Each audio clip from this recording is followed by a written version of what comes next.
Hi everybody! I just made a few little blankets for our dolls or our stuffed animals.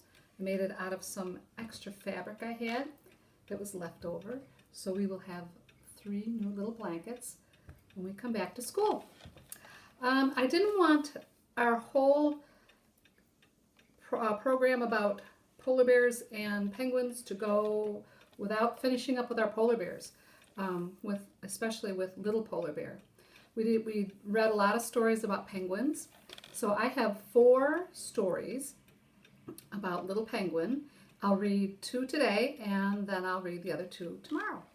The first one is just called Little Polar Bear, and it's written and illustrated by Hans de Beer. Now, what is illustrated again? Right. So this person, Hans de Beer, wrote the story and did the pictures. Here's the little polar bear. I think here's a cute picture of little polar bear.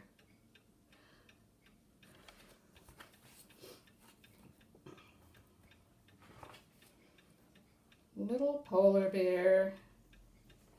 Oh my goodness. What's he got there? A snake. And that looks like his vine broke. Oh no, those are ants. Walking over them. It was a big day for Lars. Let's see if we can get this so you can see it. It was a big day for Lars. He was going with his father on his first hunting trip. Lars was white all over, just like his father. In fact, at the North Pole where Lars lived, everything was white because it was covered with ice and snow.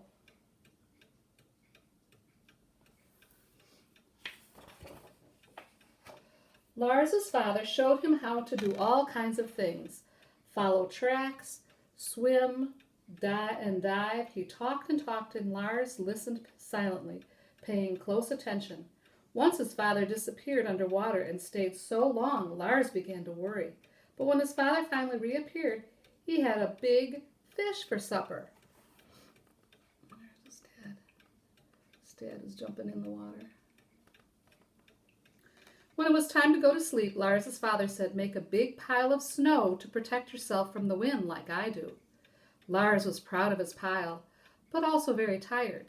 He quickly fell asleep, just like his father. But during the night, the ice began to crack.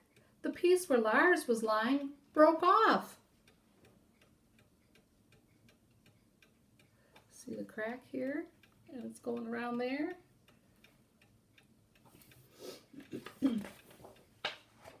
When Lars woke up, it was morning. He was all alone in the middle of the sea. It was getting warmer and warmer, and the piece of ice and Lars's pile of snow were getting smaller and smaller. Why do you think that the snow and the ice were getting smaller? You see the sun, they said it was getting warmer, right? So it was starting to melt.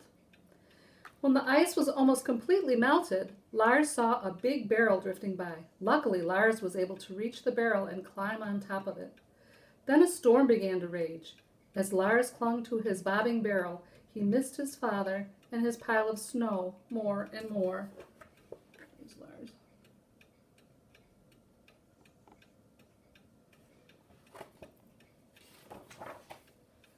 After the storm, Lars drifted on the sea for a long time.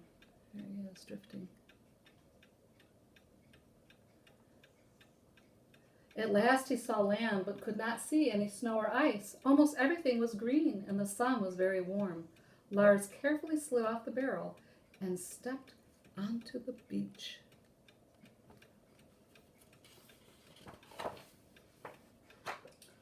The beach was hot and yellow. It burned Lars's paws. He ran to a river nearby, but just as he was about to plunge in, a very big tan animal sprung out of the water. "Boo!" it said.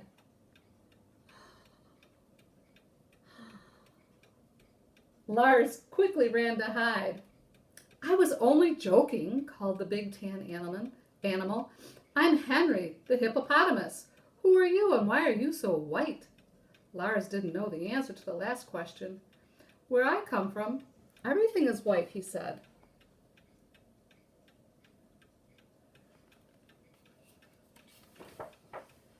He told Henry about his long journey and asked him how he could get back to his father.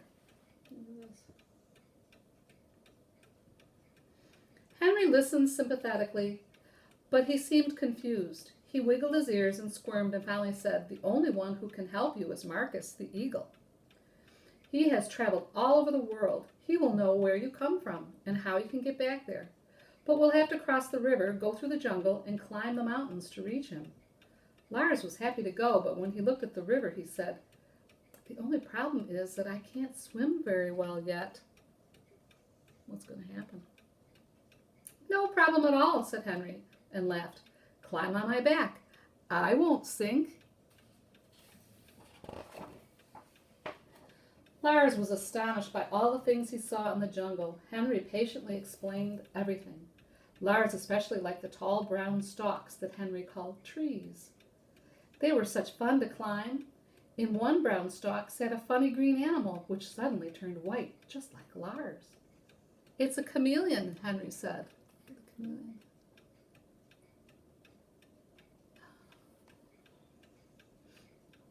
It can change its color. Lars thought it was a handy thing to be able to do. What else he sees?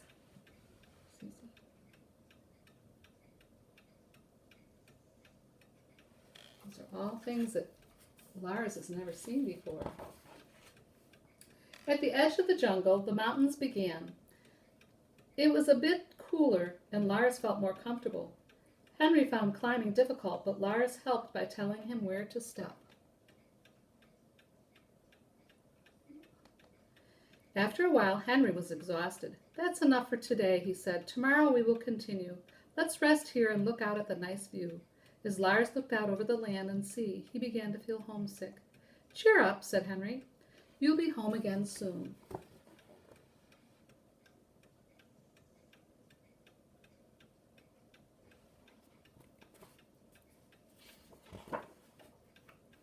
The next day they climbed higher. Henry had to stop often to catch his breath, but at last he called, "Here comes Marcus!" As a huge bird swooped down near Lars, Lars ducked. "Don't be afraid," said Henry. "Marcus seems gruff, but he's really quite friendly."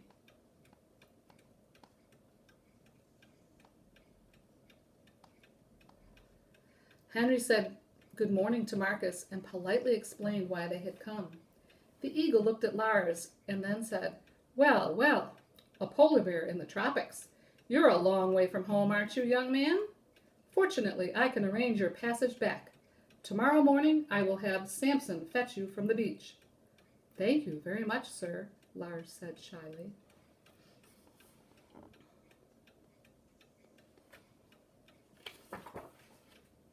The next morning, what do you think? Who do you think Marcus is? Oh no, Samson. Samson. Who do you think Samson might be that could help Lars get back to the North Pole? Let's see. The next morning, Henry and Lars met Marcus on the beach. "Right on time," said Marcus proudly as a huge gray whale arrived. Oh, look at that. Although Henry was happy for Lars, he was also sorry to see him go. "Take care of yourself," he said sadly. "Thank you for everything, Henry," Lars called as the whale swam away. Marcus flew along a bit to set them on their way. Henry stood alone on the beach. He kept watching for a long time after Lars and the whale had disappeared. So Samson is a killer whale. Oh, and here they are. Here's Henry watching them go.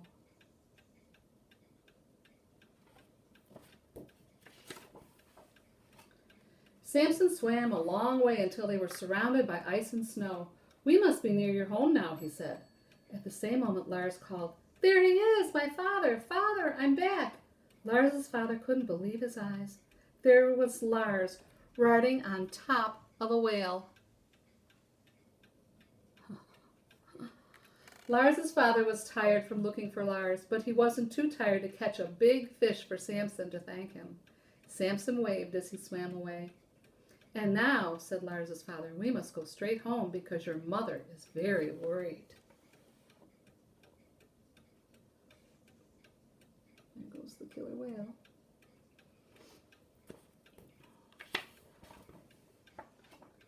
On the way home, Lars rode on his father's back. Everything was white, and he was surrounded by snow and ice. But this time, Lars talked and talked, while his father was silent. He told his father about all the amazing things he had seen: Henry, the tall brown stalks, Marcus, and much more. "You didn't meet anyone who was white?" asked his father in surprise. "Nobody except a chameleon," said Lars, "but that doesn't count." Lars had to laugh by himself because his father didn't understand his joke. So here's all the things that he was thinking about and telling his father about.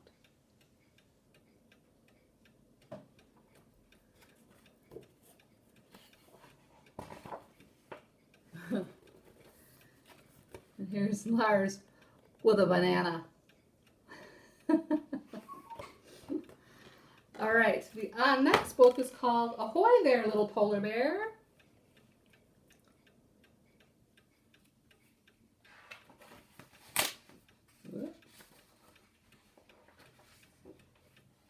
Here's Lars walking through the snow.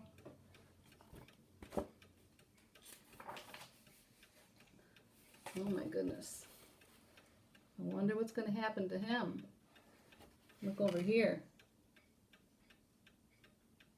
Oh. Lars, the little polar bear, lived with his mother and father near the North Pole, where everything was white for as far as the eye could see. Although he spent much of his time alone, he was happy. Sliding down the snowbank,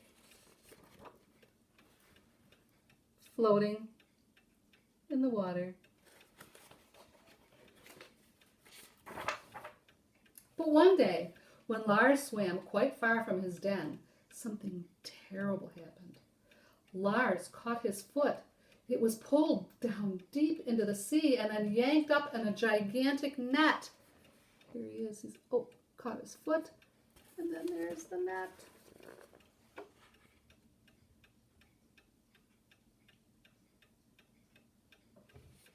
He's with all the other sea creatures that were caught in the net. Lars was dropped to the ground with such a bang he fainted. When he awoke, he couldn't tell where he was. Above him was a ladder, so he climbed up the slippery rungs. Here, look where he landed. There's all these fish. And he climbed up. Where do you think he is? These look like portholes on a ship. Lars roamed the long hallways. It seemed he was all alone until something rustled behind him. As he turned around, two large eyes stared at him. Lars ran for his life. Just when he thought he was safe again, he heard a voice. "Don't be afraid. It's only me, Nemo, the ship's cat. Welcome aboard." Lars looked up. Above him was a friendly-looking creature with orange fur. Lars could see that Nemo was an animal he could trust.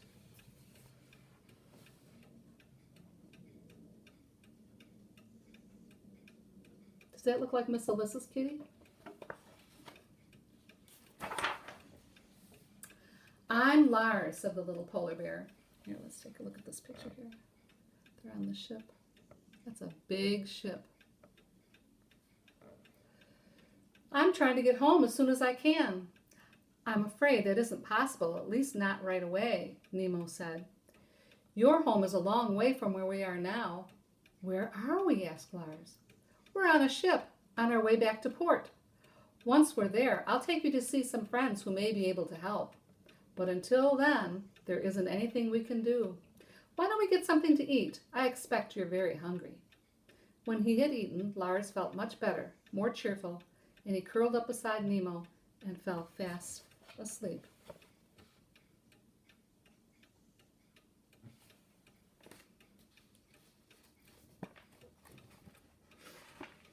When they woke, Nemo took Lars up to the deck. Look, he said, pointing to the horizon, which was aglow with lights. That's the port. Over here.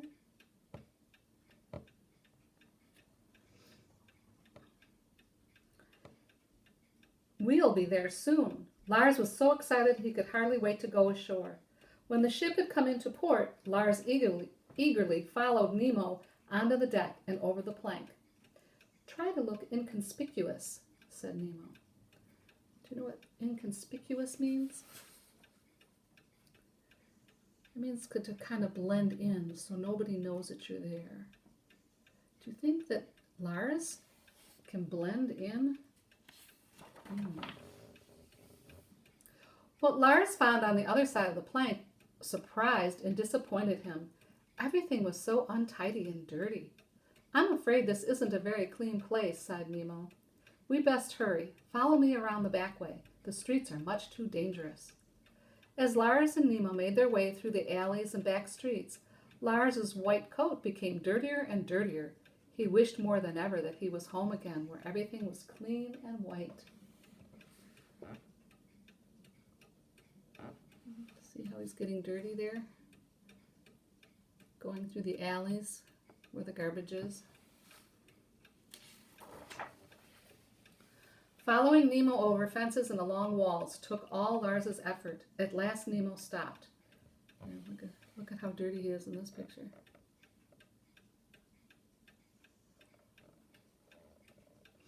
We have arrived, he announced. Wait here a moment. It was very dark. Many eyes were staring at Lars.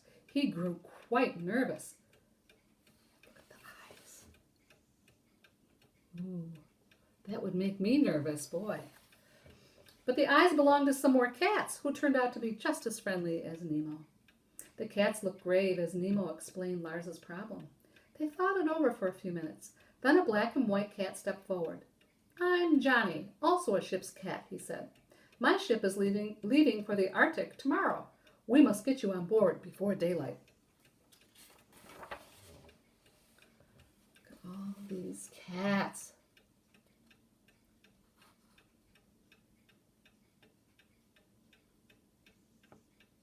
I don't see one that's furry enough to be Miss Alyssa's cat. Lars, Johnny, and Nemo had to rush back through the alleys and backyards. Lars was so excited to be on his way home again, he forgot to watch where he was going and almost got hit by a truck. When Lars reached the ship, he said goodbye to Nemo quickly, for there was not much time. It was a sad moment. There's Nemo down here. And he's going with Johnny up the plank into the ship.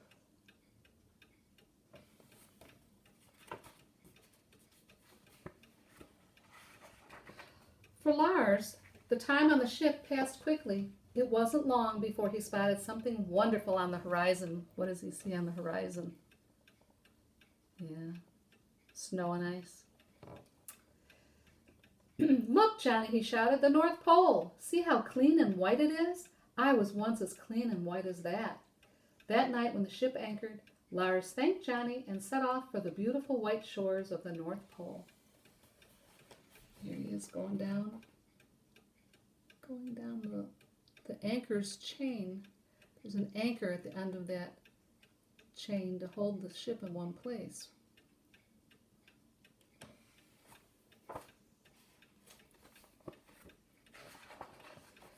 As Lars swam, the sea washed his fur, what? Clean, yes. On shore, Lars ran for his den to greet his worried parents, who couldn't have been happier to see him. When Lars told his parents about his adventures, their mouths dropped open. And this is what Nemo looks like, Lars explained, as he tried his best to look like a cat. Although his parents were not sure they understood, they were so happy to have Lars home again that it didn't really matter. That night they all slept close together. After that day, Lars's father often found his son gazing out at the horizon. What are you looking for? He asked. Ships, Lars said, and cats too. Someday a cat might fall off a ship and come visit us.